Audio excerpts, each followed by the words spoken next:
Bonjour à tous, deuxième vidéo de questions-réponses sur des questions générales sur les métiers de la bande dessinée.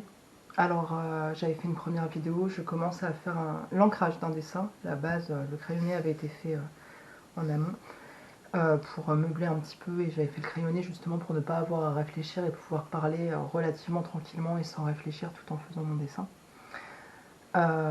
Donc voilà, la suite, j'ai essayé de me noter une série de questions.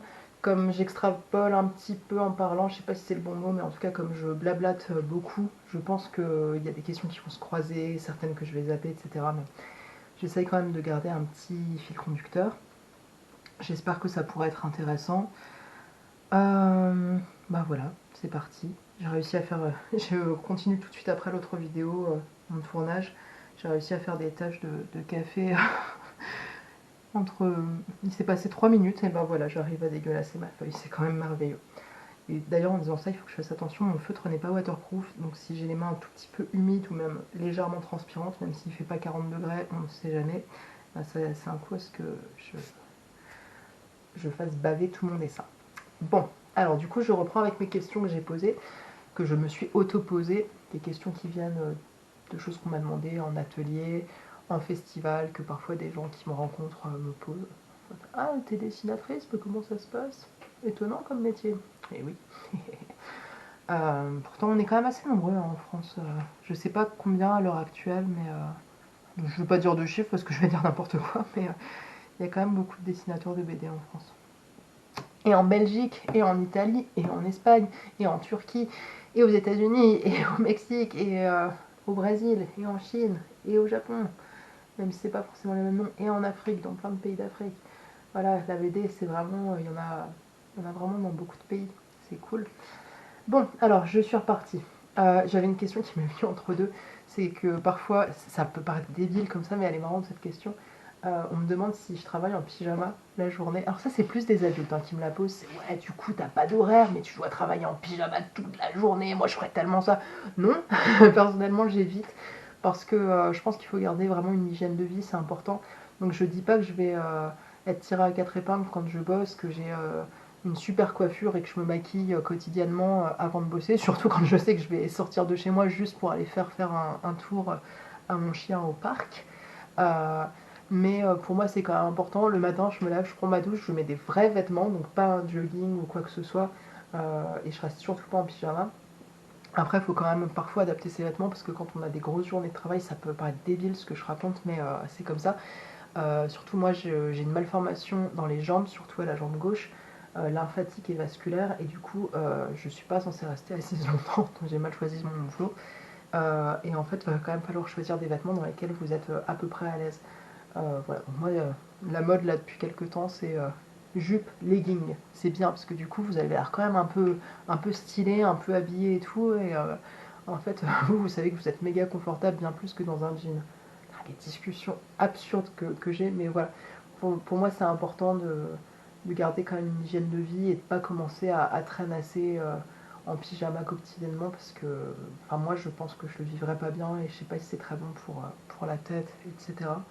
Et voilà, au niveau de l'entretien quotidien de la maison, moi je suis pas maniaque, mais en tout cas j'adore ranger. Merci Marie Kondo, tu as changé ma vie. Et j'adore ranger, je déteste quand il y a des trucs qui traînent. Et du coup ça c'est chiant parce que ça va parfois empiéter, c'est que dès que je vois un truc qui traîne dans la maison, je me mets à ranger et j'ai parfois du mal à... comment dire, je m'épuise un peu toute seule à à la fois faire mon travail et les tâches dans la maison et parfois, je sais que pendant le confinement, ça a été très pesant. J'avais demandé quand même à des amis qui travaillaient dans des médiathèques ou aux archives, est-ce que je peux venir squatter un local? Parce que là, j'en peux plus d'être chez moi, je passe mon temps à passer le balai alors que j'ai du boulot. Donc voilà, ça peut prendre un peu le pas sur votre vie privée. Il y en a d'autres, au contraire, ça va être le bordel chez eux comme jamais, mais je crois que ça dépend des personnalités, des habitudes qu'on a prises, du quotidien, etc. Voilà, donc bref, je repars avec mes questions.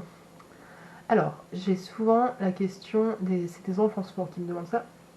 Est-ce que c'est dur d'avoir le niveau pour devenir professionnel? Je sais pas quoi répondre en fait. Oui, je pense. Euh, comment dire? J'ai l'impression qu'il y a aussi des coups de chance, etc. Mais moi, je dessine depuis que je suis toute petite. Je me suis beaucoup remise en question, beaucoup formée, etc. C'est loin d'être un truc qui était complètement acquis d'emblée.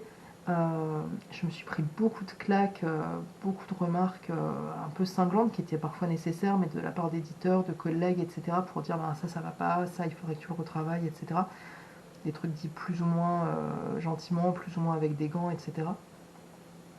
Donc oui, moi je trouve quand même que c'est dur. Après, selon le style de dessin que vous avez, le style d'histoire que vous racontez, etc., il y a des gens, ça peut paraître pas juste, des fois ça agace un peu, mais c'est comme ça, il faut accepter que c'est la vie en fait. Il y a des gens qui dessinent très peu et qui vont arriver avec un dessin assez naïf, et où en fait on sent bien que ça fait illusion, mais que ce ne sont pas des dessinateurs dans l'âme, en fait ils savent faire illusion avec quelques dessins qui passent, mais ils sauront pas ils connaissent rien en perspective ou en anatomie, mais c'est pas grave en fait, s'il n'y a aucun jugement. Quand je dis ça, ça peut paraître un peu désagréable ou amer, mais non, c'est un constat en fait. C'est comme moi je sais pas jouer de guitare, bah, je sais pas jouer de guitare, hein, c'est tout. Euh, et donc des gens pardon, qui vont réussir à signer un album comme ça parce que ça va bien avec le thème, et voilà, et qui vont parfois réussir à faire plusieurs albums ou quoi, mais tant mieux pour eux, c'est super. Après, moi, je sais que ça a été compliqué, pourtant j'avais quand même des facilités pour dessiner à la base. En tout cas, je dessinais énormément depuis que j'étais petite, je m'y suis pas du tout mise sur le tard. J'ai su très très tôt que je voulais devenir dessinatrice de bande dessinée, pourtant ça a été quand même dur d'accéder à un certain niveau. Après, au quotidien, est-ce que c'est dur? Ça va dépendre aussi. Par exemple, si demain on me demande de faire une bande dessinée avec des chats, j'ai dessiné tellement de chats pour des projets ou en dédicace ou quand j'étais en école de dessin animé que vraiment si on me dit faire un truc juste avec des chats, pour moi ça va être simple, surtout s'il n'y a pas de décor. Par contre, si on me passe une commande où on dit il faut que tu mettes en scène des tracteurs, des camions, des voitures et beaucoup d'immeubles avec beaucoup de gens, des foules, etc. Euh, et des maisons, des trucs architecturalement super complexes et très modernes, alors là vraiment ça va être dur et en plus je vais être très malheureuse. Donc voilà, est-ce que c'est dur bon, voilà. Alors la question de est-ce que c'est un don? Alors ça revient tout le temps, c'est beaucoup des adultes qui me demandent ça, et quand on a le malheur de leur dire bah non, alors là on a aussi souvent des adultes qui se braquent et disent si, ah si, ah bah si, ah, bah si, hein, moi je le sais, hein, parce que moi j'ai jamais réussi à rien faire, donc c'est un don. Bon bah oui, bah, pourquoi vous posez la question alors? Non, pour moi il n'y a pas l'histoire de don, rien que le terme il est bizarre, il est quand même assez connoté religieux et tout, c'est un peu étrange. Moi, je pense dans la vie qu'on peut avoir des facilités de façon générale pour des choses.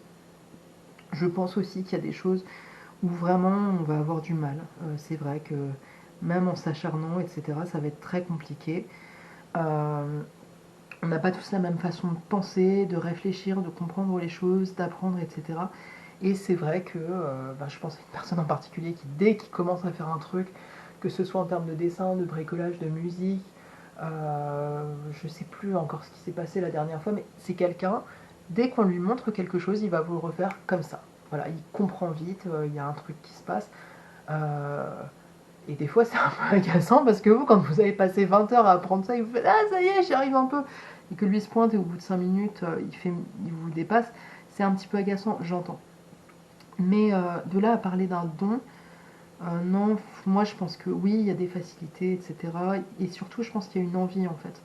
Euh, Par exemple, je donne des exemples bidons, mais je pense qu'ils peuvent parler quand même.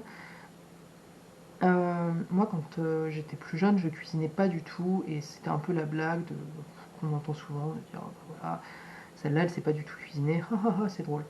Et en fait, un moment, juste, j'ai eu la nécessité d'apprendre à cuisiner, et en plus, j'avais envie, je trouvais ça ludique et plutôt marrant, et j'ai appris plein de choses très vite. Et du coup, j'ai quand même quelques bonnes bases, je pense, en termes de cuisine. Et ben voilà, en fait, c'est aussi, je pense qu'il y a une envie et trouver aussi les bons moyens d'apprendre, et éventuellement les bons pédagogues, etc. Euh, et voilà, en fait, c'est vrai que si vous tombez sur quelqu'un qui vous hurle dessus ou qui vous explique très mal les choses et qui s'agace et s'exaspère dès que vous lui dites gentiment que vous n'avez pas compris, ça risque d'être compliqué parce que ça va pas trop vous donner envie. Puis si quelqu'un vous explique vraiment super mal, il n'y a pas de raison que ça rentre. Mais voilà, moi qu'on ait plus de mal à apprendre certaines choses que d'autres, etc. Je veux bien l'entendre, je veux bien le croire et tout, mais moi l'histoire de don, non, j'y crois pas. Voilà. Du coup, est-ce qu'il y a des facilités au départ? J'ai compris. J'avais noté bon matériel égale bon dessinateur. Ça me fait marrer parce que j'avais rencontré un dessinateur il y a quelques années. Non, il y a un an d'ailleurs. Le temps passe pas si vite que ça parfois. Euh, qui avait un niveau mais incroyable. Il était assez jeune, c'était son premier album et c'était complètement fou. L'album était assez connu d'ailleurs. Et en fait, il dédicaçait au crayon de couleur. Il avait des crayons de couleur particulièrement sympathiques qui faisaient une texture un peu crémeuse. Et il faisait des dédicaces complètement dingues, super abouties, avec plein de choses et tout. Et pour rire, on était plusieurs à avoir commencé à dire ouais, non, mais de toute façon, c'est le matériel qui fait tout. Et en fait, il n'avait pas compris qu'on rigolait. Il l'avait pris très au premier degré. Il avait dit ah oui, oui, bah c'est sûr, oui, oui, oui, là, c'est grâce au crayon de couleur. Alors que non, il était juste super talentueux. Donc pour le matériel, moi je le dis à chaque fois dans mes vidéos, je pense qu'on peut s'en sortir avec un matériel pas très coûteux. Moi, financièrement, pendant des années, j'avais pas d'autre choix que de travailler sur du papier machine.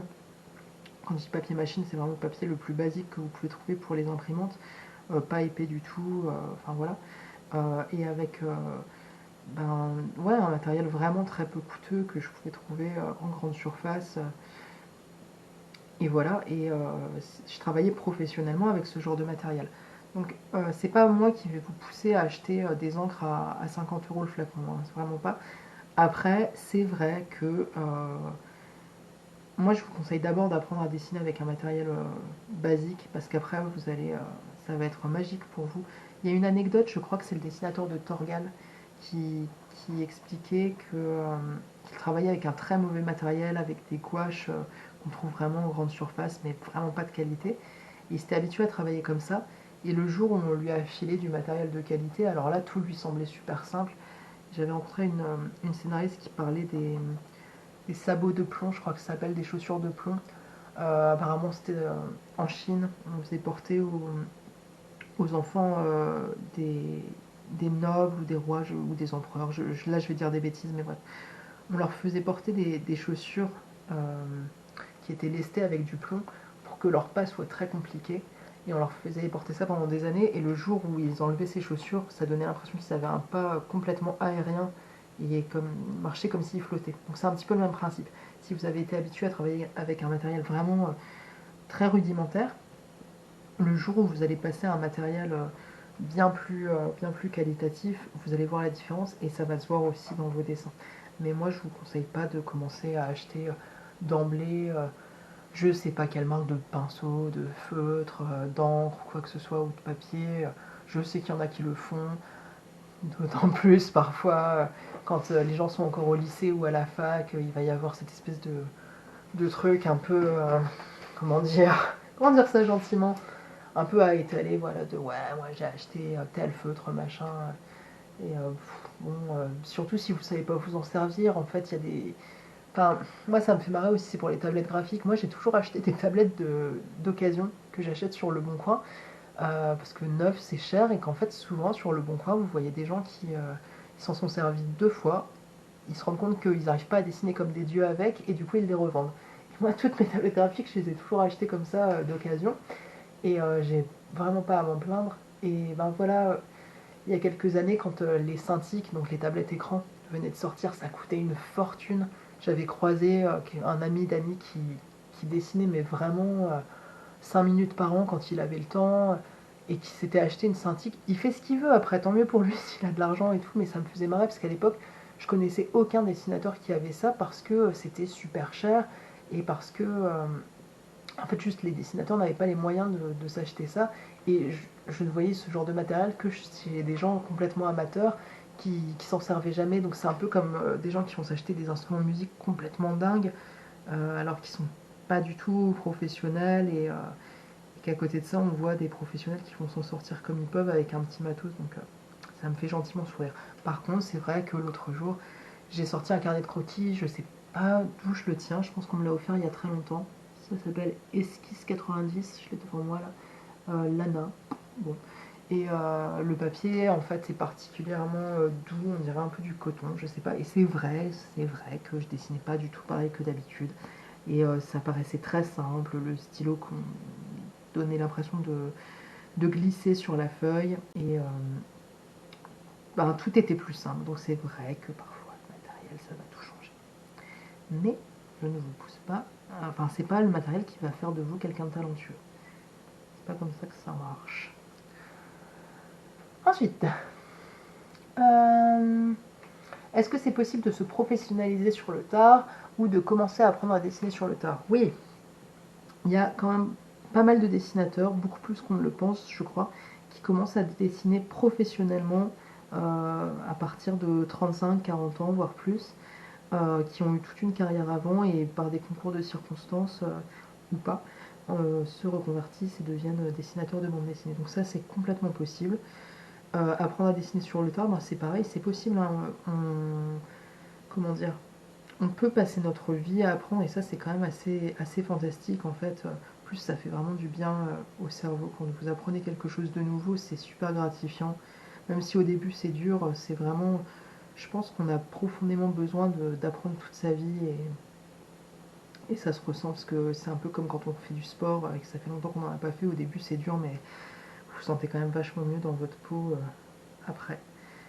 Et ben voilà, moi je pense qu'on peut apprendre toute sa vie, donc apprendre à dessiner sur le tard, alors oui, ça j'ai vraiment aucun doute là-dessus. Et se professionnaliser, c'est possible. Alors ça, par contre, moi je peux pas vous témoigner de comment ça marche ou quoi que ce soit, mais je sais que ça arrive relativement souvent. Parfois c'est des concours de circonstances, des gens qui se retrouvent là par hasard. Parfois c'est des gens, c'est leur rêve d'enfance et ils finissent par trouver l'occasion de s'y atteler sérieusement. Ça dépend vraiment des gens, des parcours, etc. Et ce qui peut être bien en fait dans le fait de commencer sur le tard, c'est que vous avez déjà une expérience de la vie professionnelle et vous n'arrivez pas devant les éditeurs ou les commanditaires comme un gamin, soit qu'on va pouvoir prendre de haut, soit qui croit qu'il a tout vu, tout lu, tout entendu. Parce que, bah, contrairement à ce qu'on peut penser, il y a quand même parfois une grande prétention chez les jeunes gens. Je vous parle d'expérience, hein. Moi franchement j'ai eu quand même ma période assez à penser que j'avais tout compris à la vie et machin, et j'en suis bien revenu, hein, mais quand j'ai commencé à faire mes premiers travaux professionnels, c'était un peu particulier. Hein. C'était, oh, moi je suis dessinatrice. Bref, ça m'est complètement passé. Mais je pense aussi qu'on peut avoir plus de recul sur la vie et du coup un contact plus facile et plus rapide en fait aux choses quand vous faites les choses un peu sur le tard, paradoxalement. On peut aussi avoir de meilleures techniques d'apprentissage. Par exemple, je trouve que peut-être aussi parce qu'on a une envie différente, plus forte, je sais pas. Mais par exemple, si vous commencez à apprendre une langue étrangère sur le tard ou vous passez votre permis vraiment sur le tard, ben, bizarrement, ça va souvent être plus facile que si vous commencez super jeune. Je sais pas si c'est une grande vérité, ce que je dis, c'est juste un truc que j'ai constaté en parlant avec plusieurs personnes. Ouais, je vais faire une pause parce qu'il y a du bruit derrière moi, je vais vérifier ce qui se passe. Ok, je reprends. En fait, j'avais déjà repris. Je blablatais et puis d'un coup, je me suis rendu compte que ma batterie était épuisée et je ne sais pas du tout depuis quand ça ne filmait plus. Bon bah voilà, j'ai l'air bête, ça arrive. Du coup, je ne sais plus où j'en étais tout à l'heure. J'avais vu le fait de se professionnaliser sur le tard ou de commencer à apprendre à dessiner sur le tard. Je pense que j'avais fait globalement le tour. Et là, j'étais en train de parler du fait d'avoir des diplômes, des études conseillées et mon parcours scolaire à moi personnellement. Du coup, comme je viens de le dire, j'ai l'impression de me répéter, donc je pense que je vais essayer de faire un peu plus bref.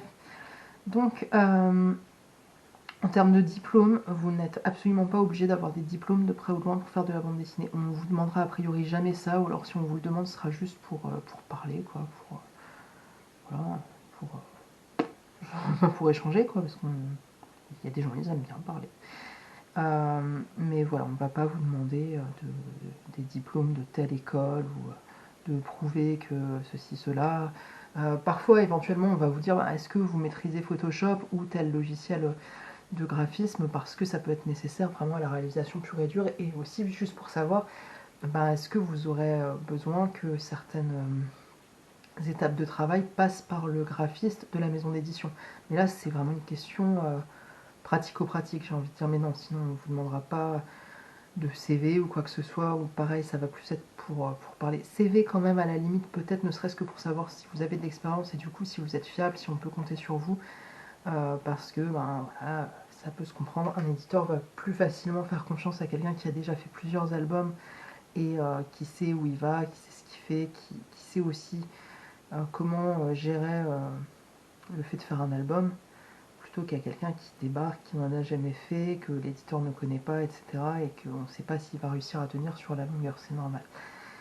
Voilà, du coup, sinon, en termes de diplôme, bah non, là c'est juste pour vous-même, si vous avez besoin de faire une école, de vous former, ou si vous avez besoin d'être rassuré par le fait d'avoir un diplôme, c'est pour vous-même, mais en tout cas, on ne vous demandera pas ça dans la profession. Au niveau des études, alors, moi je suis entre gros guillemets autodidacte. Je dis entre guillemets parce que je pense que le fait d'être vraiment profondément autodidacte, ça n'existe pas, on est toujours influencé par des choses, etc. Mais autodidacte dans le sens où dessiner, je n'ai pas fait d'école, je n'ai pas pris de cours, ou un tout petit peu, j'avais pris des cours avec modèle vivant quand j'étais très jeune ado. Mes parents avaient dû me faire une dérogation parce que bah, du coup on voyait des modèles à poil et que comme j'étais pas majeure, il fallait un papier de mes parents. Mais en fait, je pense que c'était pas forcément l'idée du siècle parce que euh, comment dire, je comprenais pas en fait l'intérêt du dessin de modèle vivant parce que j'avais pas la maturité artistique pour comprendre ça. Quand je dis modèle vivant, c'est pas le problème que ce soit des gens ou quoi que ce soit, ni qu'ils soient à poil. C'est, je veux dire, ça aurait été exactement pareil si on avait fait, si on m'avait proposé du dessin pour aller dessiner des fleurs ou des natures mortes. Voilà, je cherchais le mot, pardon. En fait, c'est juste que moi j'étais un peu focus sur mon truc. Je ne voulais pas faire de dessin de base parce que j'étais petite, je voyais pas l'intérêt. Puis j'étais un peu prétentieuse, je crois, sous mes petits airs timides, voilà. Et je crois que je me prenais un peu pour le futur Léonard de Vinci. J'en suis revenu, j'en suis très largement revenu depuis bien longtemps, mais voilà, des fois les enfants ils sont prétentieux, hein, ça arrive. Et bref, du coup j'avais fait ces cours-là, mais je sais pas si, objectivement, je sais pas si ça m'a tant servi que ça. Et à part ça, j'ai pas le souvenir d'avoir pris de cours de dessin. Par contre, j'ai beaucoup eu des conseils de professionnels que j'allais quérir dans les festivals. J'allais voir des professionnels dès assez jeunes. J'arrivais avec un classeur avec des dessins et des planches de BD et je demandais des avis. Donc ça m'a beaucoup aidé. Et aussi, j'avais mon grand-père qui peignait beaucoup et qui dessinait beaucoup, qui me donnait des conseils dès que je le voyais. Donc dans ce sens-là, je ne me considère pas comme une vraie autodidacte et globalement, je pense que ça n'existe pas vraiment, le fait d'être autodidacte. Mais peu importe, moi j'ai pas fait d'école, du coup j'ai un peu de mal à aller dans le sens faites des écoles absolument. Je connais beaucoup de gens qui n'en ont pas fait et qui s'en sortent très bien. Et puis d'expérience, j'ai vu aussi parfois des étudiants qui payaient des écoles très très très chères, je ne vais pas citer de nom, hein, d'écoles, pas de gens, euh, mais des écoles très chères, très renommées, où en plus on vous sort un super catalogue en disant regardez les productions de nos élèves. Et en fait, bah, quand on gratte un peu, on se rend compte que c'est des élèves qui avaient déjà ce niveau-là complètement incroyable avant de rentrer dans l'école. C'est pas l'école qui les a fait avoir ce niveau-là, c'est juste des gens super talentueux qui veulent faire une école et ils se trouvent qu'ils s'intègrent ces écoles-là, donc on se sert de leur travail en disant ah regardez, incroyable tout ce qu'on leur apprend. Et moi j'ai eu des expériences, j'en sais rien, j'ai pas vu, voilà, je suis pas une experte en école de dessin, de beaux-arts, de quoi que ce soit, mais d'expérience j'ai vu des élèves se plaindre en disant bah, on fait une école qu'on paye quand même entre 3 et 5 000 euros l'année. C'est une fortune, on n'a pas d'aide, etc. Nos parents ont du mal à suivre. En plus, il faut qu'on ait un logement sur place, etc. parce qu'on habite loin. Et en fait, on passe, je sais plus, c'était 4 mois de l'année à devoir chercher des stages. Et l'école ne nous aide pas à les trouver. Et si on n'a pas les stages, on se fait virer de l'année ou on redouble. Enfin, 4 mois de l'année, quoi, pour faire des stages, vous savez même pas où vous allez tomber. Et des fois, ils avaient paradoxalement tellement de devoirs. Ça, je dis ça parce que parfois, quand j'étais à l'atelier avec d'autres dessinateurs, on recevait des stagiaires, les élèves avaient tellement de devoirs que, bah, en fait, on les voyait, ils faisaient acte de présence, mais on n'avait même pas l'occasion de parler avec eux parce qu'ils étaient tête dans le guidon, tête dans leur copie, en train de faire leur boulot et d'avancer. Enfin, du coup, voilà, moi, c'est à peu près la seule vision que j'ai eue des écoles, donc j'ai envie de dire, bon, bof, quoi. À côté de ça, moi j'ai fait une école d'animation, alors quand je disais je suis autodidacte sur le dessin, c'est parce que c'était une école d'animation 3D, donc entièrement par informatique, on ne dessinait pas du tout. Du tout, du tout, du tout. Et on n'a pas eu un seul cours de dessin à l'époque de cette formation, parce qu'elle a évolué depuis. Moi, ça, par contre, j'ai appris énormément de choses. J'ai appris comment animer un personnage, comment placer les lumières. J'ai appris concrètement à me servir de logiciels informatiques d'animation et de 3D quand même assez compliqués. J'ai appris à monter une vidéo. J'ai oublié la plupart des choses que j'avais appris à l'époque, mais quand même, j'avais appris plein de choses. Alors là, concrètement, il n'y a aucun doute là-dessus. Donc voilà, les écoles d'animation, je pense que concrètement, vous allez apprendre des choses. Je sais pas trop. Après, moi j'avais un ami qui avait fait une école de beaux-arts. Alors c'est pas la fac d'art, c'est pas la même chose. Ça, j'insiste là-dessus parce que moi je suis aussi entrée à la fac d'art. J'y suis restée 2 ans. C'était clairement 2 des pires années de ma vie. Parce qu'en plus, je sortais du lycée où j'avais l'impression qu'on était assez stimulé intellectuellement et on avait quand même une certaine demande. Et j'arrive à la fac d'art d'Amiens. Désolée, hein, mais c'est vraiment, je déteste cet endroit. Rien que de passer devant, ça me fout des maux de ventre.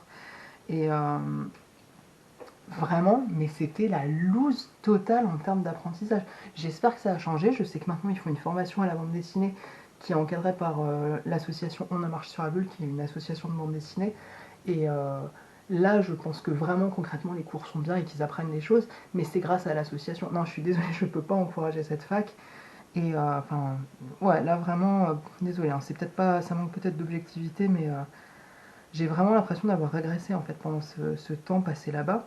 Et du coup, le truc qui était bien, c'est que tellement j'avais rien à faire et plusieurs autres élèves non plus, et en plus tellement à l'époque, la bande dessinée était mal vue par les enseignants qu'on avait.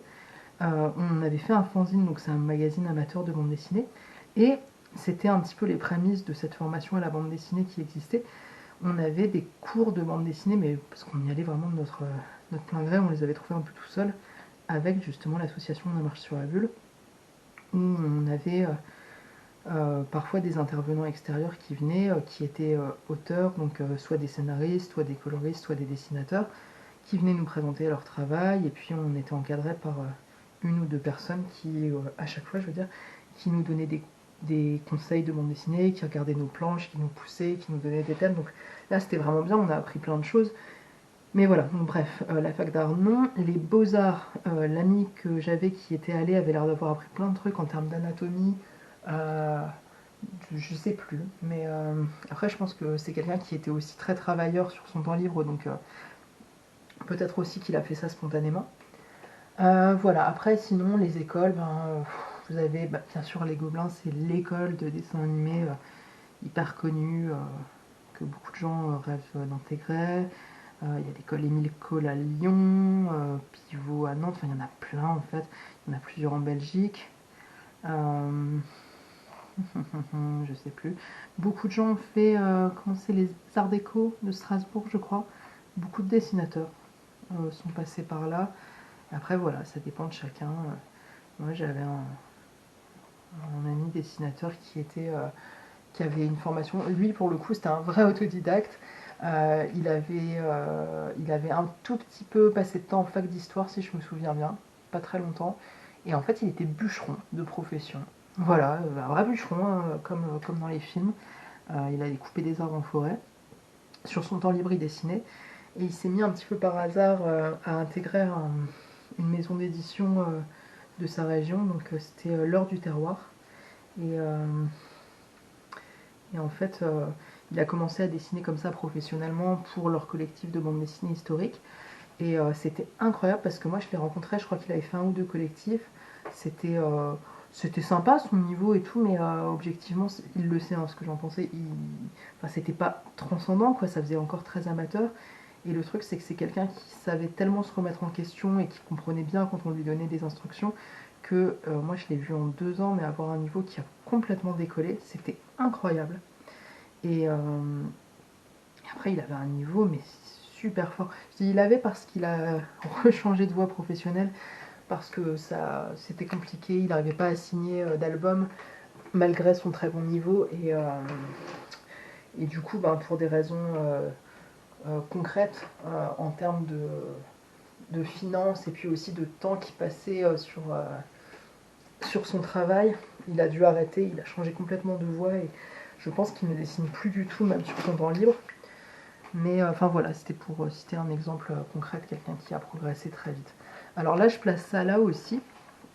Votre marge de progression, ça va aussi être par rapport à votre humilité et votre remise en question. Parce que moi, d'expérience, j'ai vu beaucoup de gens qui dessinaient super bien jeunes, qui avaient un super bon niveau pour leur âge, mais en fait, ils sont restés à stagner et ils se sont fait rattraper par tout le monde un peu plus tard. Parce qu'en fait, on leur a tellement dit « Ouah, c'est incroyable ce que tu fais !» Ils ont développé une telle prétention qu'après, ils se remettaient plus en question. Et en fait, ce qui a un niveau complètement ouf à l'âge de 15 ans, ben voilà, quand après on commence à se professionnaliser, à fréquenter des gens qui ont tous des niveaux incroyables ou des techniques trop stylées ou tout simplement qui se remettent tout le temps en question et qui proposent des choses nouvelles ou quoi que ce soit, ben, enfin voilà, vous pouvez vous la péter autant que vous voulez, mais si vous bossez pas, en fait, ben, vous n'allez pas progresser, quoi. Et donc voilà, tout ça pour dire que paradoxalement, c'est pas forcément les plus doués d'emblée, bien au contraire, qui se sont professionnalisés dans les gens que je connais ou qui en tout cas sont restés dans les milieux de la BD, c'est vraiment ceux qui ont su se remettre en question, qui savent entendre les critiques, qui savent être humbles, etc.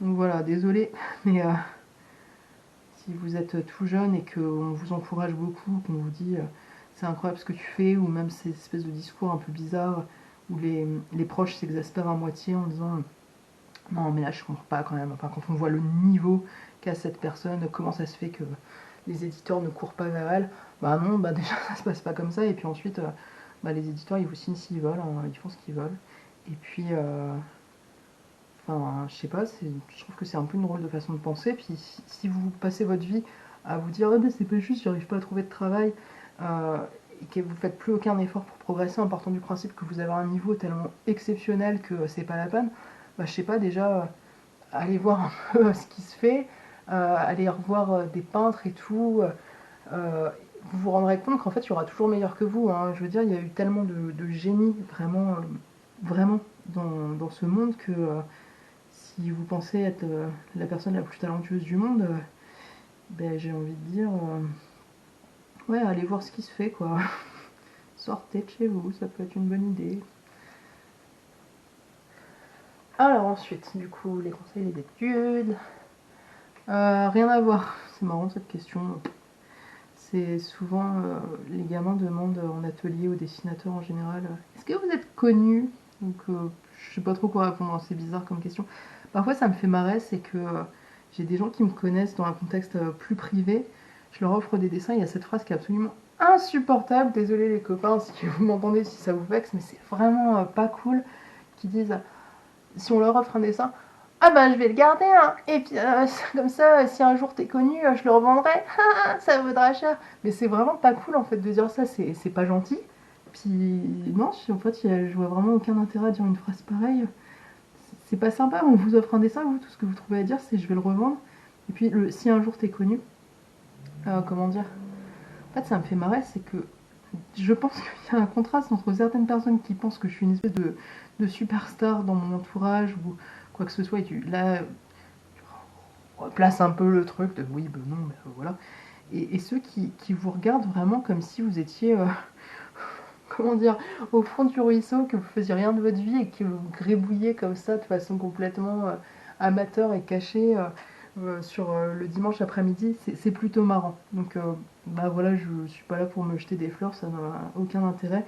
Mais bah, je sais pas, j'ai fait plusieurs albums, j'ai fait plein de collectifs, je travaille depuis à plein temps, juste en tant que dessinatrice depuis 2009. J'ai commencé en 2006 à travailler professionnellement.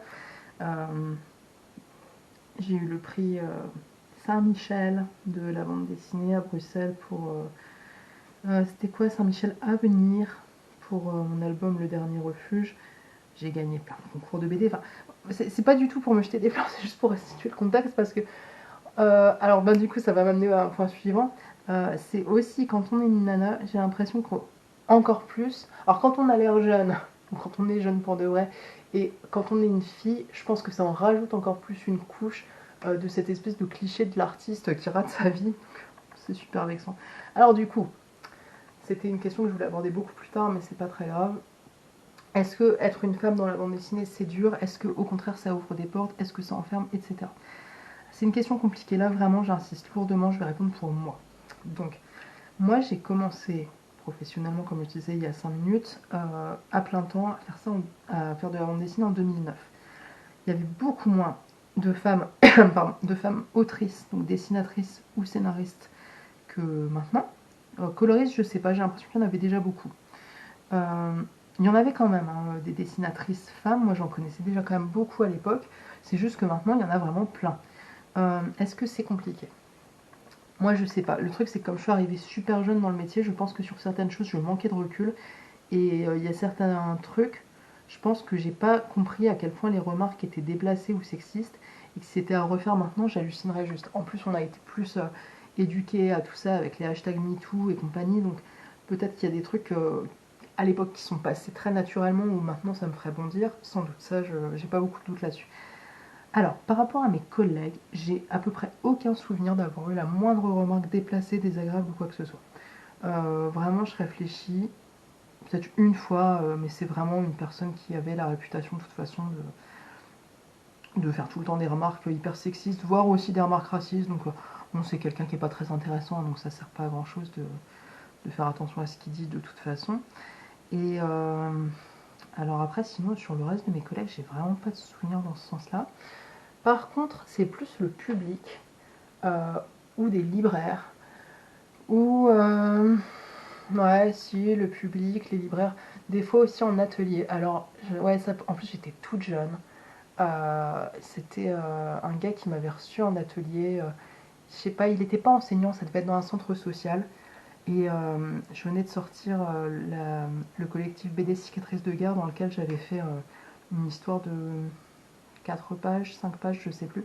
Et je me rappelle juste qu'il avait commencé à me montrer la dernière image. En plus, c'est un truc sur la guerre 14-18, c'est bien dur et tout.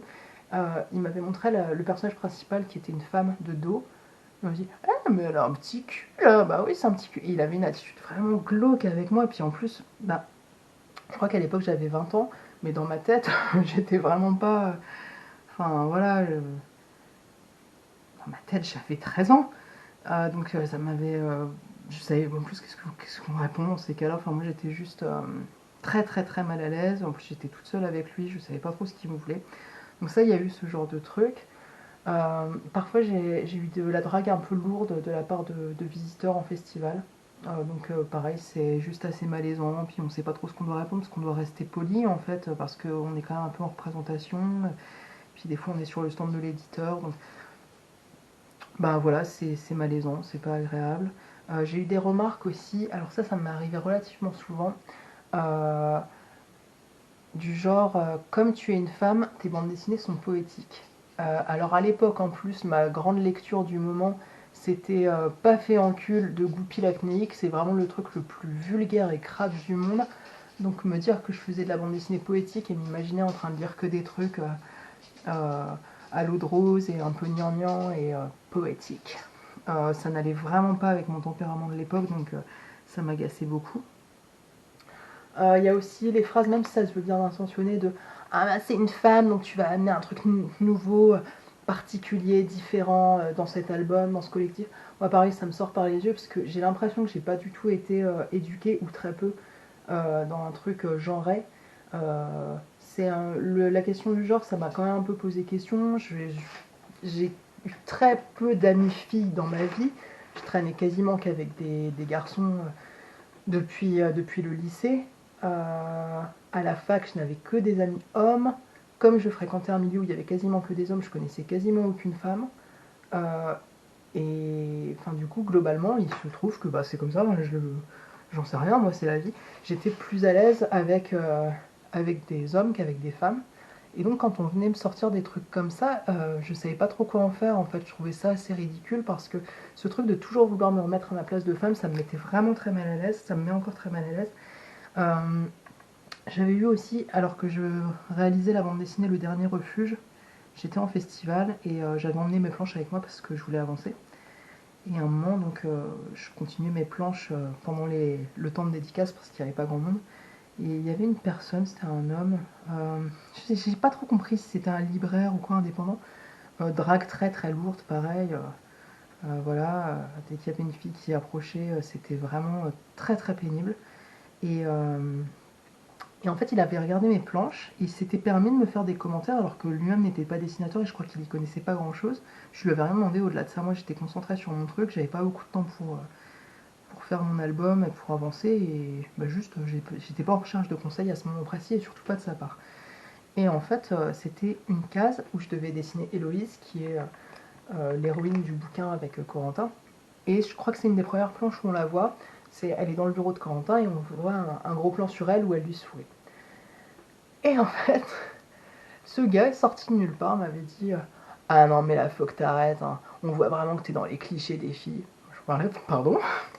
Et en fait, il m'avait dit faut que t'arrêtes de faire de la bande dessinée girly. Là, vraiment, mais c'est le cliché. On voit que tu dessines de façon girly. Et ça m'a d'autant plus choqué que on m'a souvent dit que j'avais un trait assez androgyne dans le sens où quand on voit mes bandes dessinées, beaucoup de gens n'arrivent pas à dire d'emblée si c'est un homme ou une femme qui dessine. J'ai choisi un pseudonyme, parce que c'est un pseudonyme, hein, Aleximé. J'ai choisi un pseudonyme androgyne par choix, parce que justement je ne voulais pas qu'on m'assimile à mon statut de femme. Et il y a plein de gens, avant de me rencontrer pour de vrai, ils s'attendent à voir un homme. D'ailleurs, petit aparté un peu cocasse, j'étais au festival de Pérouse-Guirec l'année dernière, et il se trouve que j'avais emmené mon conjoint avec moi, parce que j'avais l'occasion, on m'avait proposé. Et en fait, c'était un peu lourd, parce que tout le monde me disait du coup alors du coup t'accompagnes ton mari? Et à lui, les gens disaient bah du coup tu fais quoi comme album? Et en fait ça passait pas l'idée que moi je dessine et pas lui. C'était soit on était un couple de dessinateurs, soit j'étais la nana qui accompagne son mec dessinateur en festival.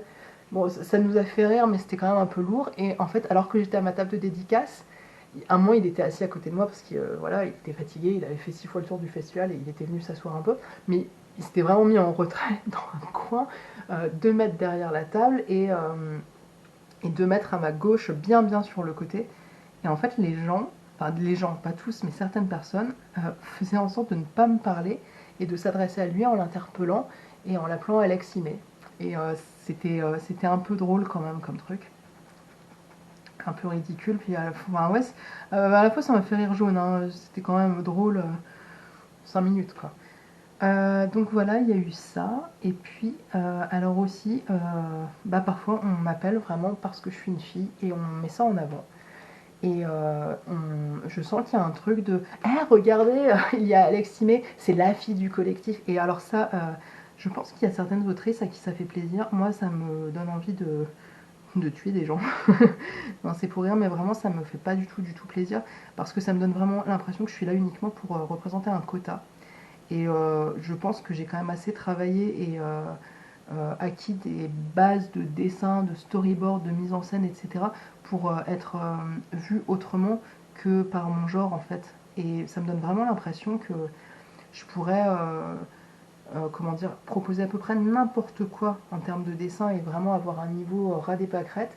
Parce que je suis une fille, on me donnerait du travail. Alors, financièrement, ça va pouvoir avoir ses côtés intéressants, parce que tu dis, ah, bah, du coup, c'est cool.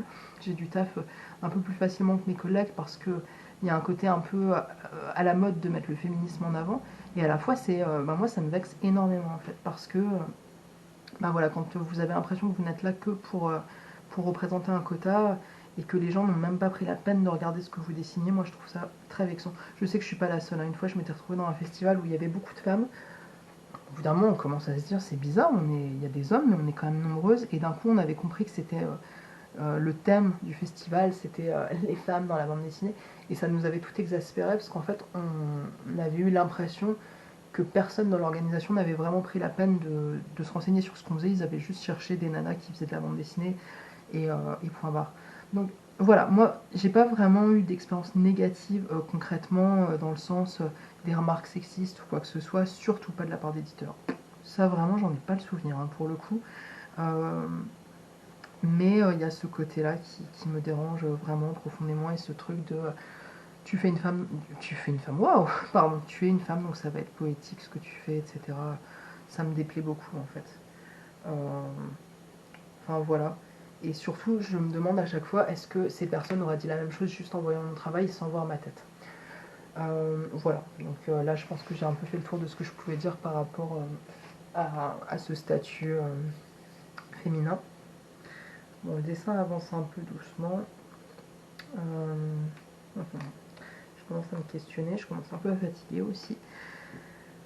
Ouais, je vais continuer un petit peu sur mes questions. Donc, est-ce que je travaille seule? Ça dépend. Par exemple, sur mon album L'Or des Fous, que j'ai réalisé d'abord seule pour le poster gratuitement sur internet et ensuite qui a été édité par les éditions Aemara puis par les éditions Plume Verte, qui sont deux maisons d'édition guyanaises.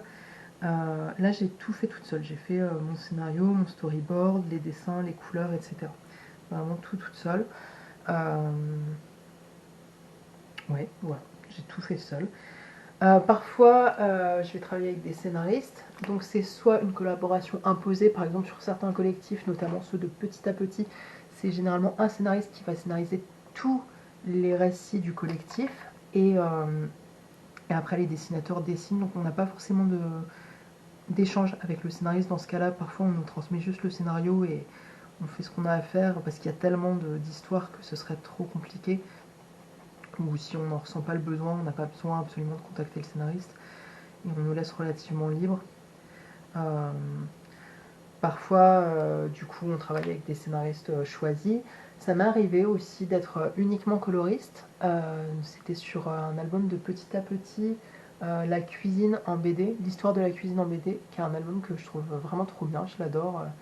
Il y a des dossiers et tout pour expliquer l'histoire de certains plats, il y a des recettes de cuisine, je le trouve vraiment trop bien, je suis super fière d'avoir participé. J'avais mis en couleur 2 histoires, j'ai eu aucun contact avec le dessinateur, je sais pas du tout ce qu'il a pensé de ce que j'ai fait. Ça m'avait mis une énorme pression parce que je me disais qu'il fallait que je fasse ça bien, puis des fois comme les gens n'ont pas la même manière de dessiner que vous comprenez pas exactement ce qu'ils ont voulu faire, vous savez pas ce qu'ils avaient imaginé, donc je sais pas. Ça se trouve, ils détestent mes planches et il s'est beaucoup plaint de moi, ou pas, hein, j'en sais rien. Mais voilà, là j'avais fait mes planches de mon côté. Comme je disais plus tôt, moi je suis très lente pour faire mes mises en couleur. Mettons par exemple, si je passe 1 heure à faire un dessin, je vais passer 3 à 4 heures à le mettre en couleur. Donc c'est pas très rentable pour moi d'être coloriste, même si j'aime bien. Et puis parfois j'ai été juste scénariste aussi. J'avais notamment scénarisé une BD courte, un petit récit court. C'était pour un petit collectif sur comment dire, pour présenter une association LGBT. Et j'avais écrit un scénario pour Antoine Daudet, qui est un super dessinateur. Voilà, donc ouais, c'est moi qui lui avais fait le scénario. Et au-delà de L'Or des Fous, j'avais fait le scénario pour mon histoire, pour, comment ça s'appelle, pardon, pour Cicatrices de guerre aux éditions La Gouttière. Je sais plus. J'ai écrit pas mal de. Quand j'étais petite, je faisais mes scénarios toute seule. À la base, je voulais être scénariste, moi. C'est pour, comment dire, une époque où je savais pas encore écrire parce que j'étais très jeune, j'avais 5 ans. J'ai commencé à dessiner à cause de ça, mais moi, à la base, ce que je voulais, c'était raconter des histoires ou être écrivaine. Et du coup, le dessin, j'y suis venue relativement par hasard, même si c'était très jeune, pour, euh, pour pouvoir raconter quand même des choses.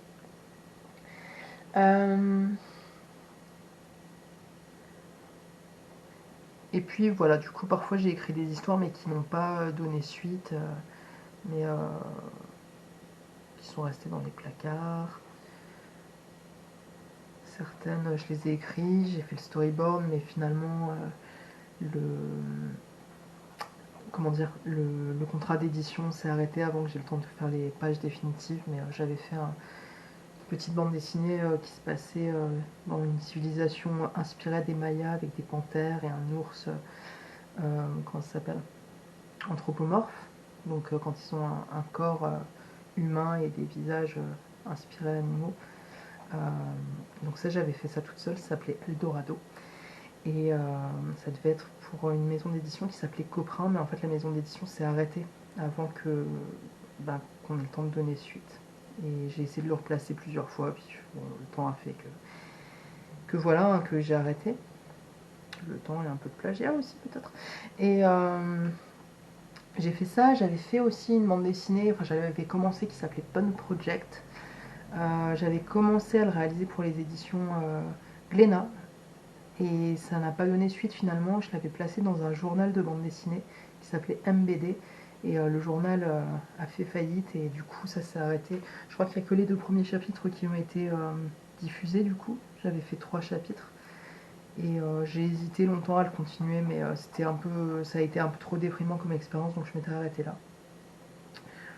Et puis plus récemment, j'avais écrit un scénario pour les éditions Plume Verte, inspiré dans la conception, comment dire, dans la maquette et la pagination, etc. Inspiré un peu manga. Et puis aussi dans ce que ça racontait, c'était des tranches de vie d'adolescents. Et donc j'avais écrit le scénario, j'avais commencé à le dessiner, puis ça s'était arrêté. Là, c'était mon propre chef que ça s'était arrêté. Et après, j'ai voulu le reprendre, mais juste en tant que scénariste. Et j'avais demandé à Céline Pénaud, alias Kawet, qui est dessinatrice, de le dessiner. Et donc là, j'aurais été que scénariste. Et finalement, pour diverses raisons, le projet n'a pas abouti. Donc je sais pas, peut-être qu'un jour on arrivera à le ressortir, c'est pas sûr. Mais voilà, du coup, parfois je fais que les dessins, parfois je fais que les scénarios, parfois je fais que la couleur et parfois je fais tout. Globalement, je suis quand même plus dessinatrice, mais ça m'arrive toujours d'écrire des scénarios. Le truc, c'est que ça me prend beaucoup de temps et d'énergie. Parce qu'en fait, quand j'écris un scénario, c'est pas pareil. Quand je dessine, quand j'ai fini mon dessin, quand je le pose, je m'arrête et j'y pense plus. Quand c'est un scénario, j'ai beaucoup de mal à m'en détacher, à prendre du recul. Et du coup, j'y pense tout le temps. Et justement, ce scénario que j'avais fait pour les éditions Plume Verte, inspiré manga, mais ça m'avait rendu dingue parce que je me réveillais la nuit pour prendre des notes, j'y pensais tout le temps. Quand je voyais du monde, les gens me parlaient, moi j'étais juste à penser à mon scénario en boucle. Et ça m'avait rendu folle. Et à la fois, c'était super épanouissant parce que moi j'adore écrire. Mais je crois que c'était vraiment. C'était trop compliqué. Puis surtout d'avoir toutes les casquettes parce que parfois vous pouvez vous reposer sur votre scénariste. C'est pas gentil ce que je vais dire, mais si on vous fait une critique sur le scénario, vous dites, ah bah moi j'y suis pour rien, vous savez, j'ai juste fait les dessins. Ou alors vous avez un soutien aussi parce que vous n'êtes pas seul. Mais du coup, quand vous faites tout seul, c'est quand même. Faut assumer. Des fois, vous commencez à dessiner. Faut entrer dans une espèce d'état un peu schizophrénique où vous faites comme si vous étiez plusieurs personnes en disant non, c'est bon, le scénario il est fait, j'y touche plus. Et vous faites comme si c'était une autre personne qui l'avait fait parce que sinon vous devenez fou parce que vous avez envie de le retoucher tout le temps et des fois on peut pas, il faut que ça avance. Voilà. Donc pour ce qui est de travailler seul ou pas. Je pense que je vais m'arrêter là parce que j'ai peur que la batterie arrive à bout. Et puis parce que je fatigue un petit peu. Donc je sens bien que voilà. Je sens bien que je commence à parler moins vite et à bégayer, à bafouiller. Donc je vais m'arrêter là. Vous voyez ce que je voulais dire quand je disais ne vous forcez pas quand vous êtes trop fatigué, ça sert à rien. Là je comprends plus ce que je fais. Je commence à m'agacer à moitié sur mon tramage ici. Ça va être moche si je continue. Donc c'est dans ce sens-là que je disais. C'est bien, ça fait des exemples en temps réel. C'est dans ce sens-là que je disais, n'insistez pas trop quand vous êtes fatigué, faites une pause, allez faire autre chose, allez vous promener, passez un coup de fil, allez voir vos potes, parce que ça sert à rien parfois de continuer. Voilà, donc je vais m'arrêter là. Je ne sais pas si je reprends tout à l'heure ou un autre jour, parce que j'ai des trucs à faire ce soir. Et puis voilà, donc je me répète un petit peu, donc ça c'était la deuxième partie de la vidéo, questions-réponses, questions qu'on me pose souvent en festival ou en atelier, ou que des gens me demandent en tant que dessinatrice, autrice de bande dessinée. Si vous avez des questions, n'hésitez pas, je vais faire toutes les vidéos avant de commencer à les poster, donc je ne prendrai pas de nouvelles questions, mais ça pourra donner lieu à d'autres vidéos par la suite. Si vous avez des questions de dessin, sur le métier de dessinateur, pardon, sur comment faire telle ou telle chose, ou quoi que ce soit, n'hésitez pas. Et puis voilà, je vais m'arrêter parce que je comprends même plus rien à ce que je dis. Ah, elles sont folklore ces vidéos, hein. Là au moins on peut pas dire que c'est hyper préparé et hyper policé, c'est sûr. Bon, quel carnage. Allez, à bientôt.